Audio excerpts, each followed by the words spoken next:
Hey guys, Snowzone here. In this vid, I'll be showing off two builds for physical damage based samurais, starting with the iconic Empire Slash and Omni Slash combo build.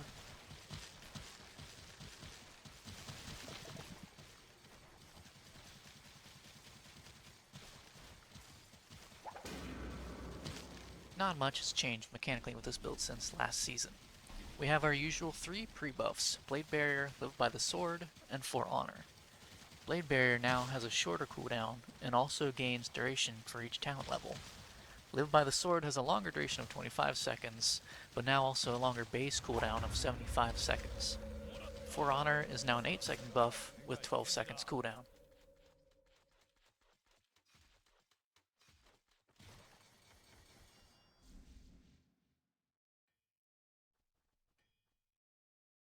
The talent setup has us maxing Blade Barrier, Fan of Knives, Omni Slash, and Empire Slash, and selecting Empire Slash for specialty. Then we grab almost everything else with 1 point for valuable synergies, passives, and buffs, with the rest going into Way of the Warrior. For gear, we have Lucy's Day, Tayrell's Chestplate, Legionnaire, Griffin's Claw, Crush Fleet, Azazel's Band, mirrored with Rakul's Ritual Band, or you can just get another Azazel's Band, Gladiator King's Belt, and Rimskin Assassin's Gloves. For charms, we have Tablet of Awakening, Torch of Shadows, Raider's Torch, Plague Shot, Annihilator, Earth Melon, Spine Trophy, Torstein's Anvil, Fulgurite, and Mark of the Black Knight. From what I've seen so far, Tayrell's chestplate is fairly rare to get, so until then, we can use Executioner's Cocoon. You can still dual-wield some beefy one-handers for fast map clearing, because let's face it, Lucy's Day has a very slow attack speed, and it won't feel smooth until you get at least 2 of either Legionnaire, Crush Fleet, or Valkyrie to boost your attack speed. Double Bonettis will be good to start out with in lower hell mapping, and eventually replacing one of those with Gabriel's Broken Resolve.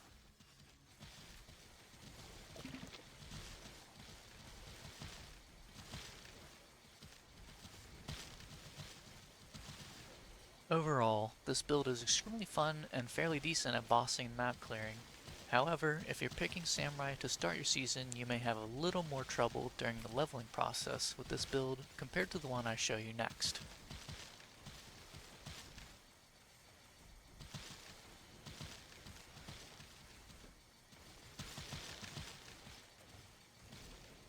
But before that, let's go over the hero level section and mercenary setup that both of these builds share.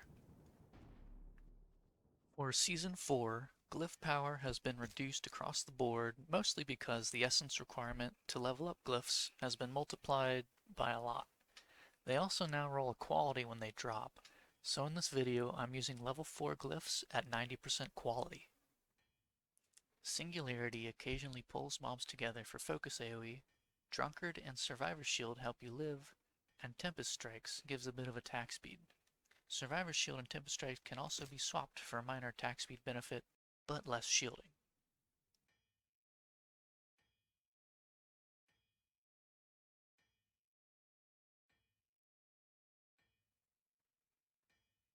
Mercenary talents aren't super necessary, but this is what I'll be using personally.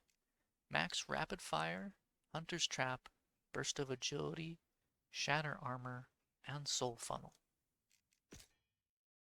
Then for his gear, the most important piece is Valkyrie, which gives you an attack speed buff aura. Other pieces should be tanky items to help him live.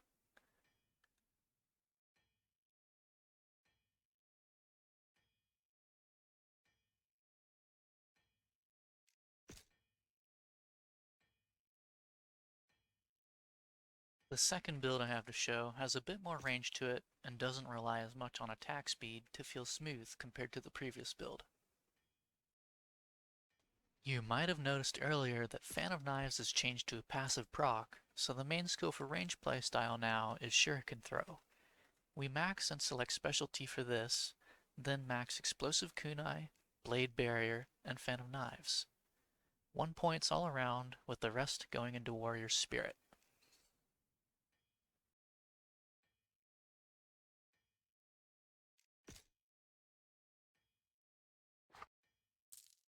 A couple charm swaps here. We take out Raider's Torch and add in Reverse Card, as well as Forking Bolts. All other gear remains the same.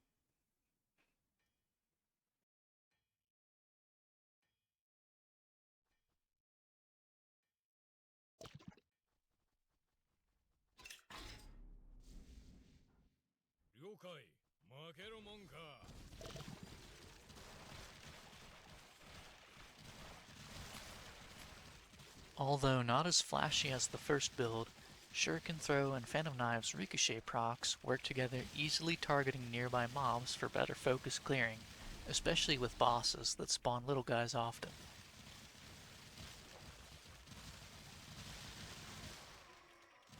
This is why I recommend leveling with this build if you choose Samurai on a fresh season start.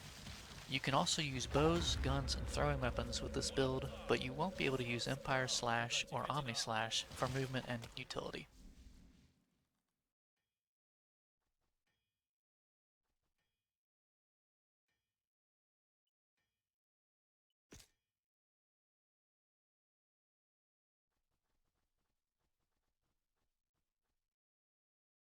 This setup also happens to be the highest single target damage per second build for Samurai I could find so far, so in my opinion it is the best choice when you want to go bossing.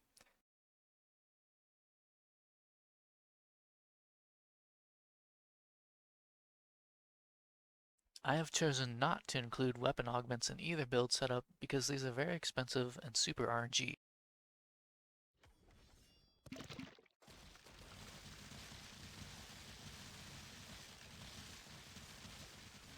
I hope you found this video helpful, and I appreciate you for watching this far. If you have any questions, you can message me on Discord at Snowzone, and in the official Hero Siege Discord I am known as Dr. Snowday. Good luck, gamers.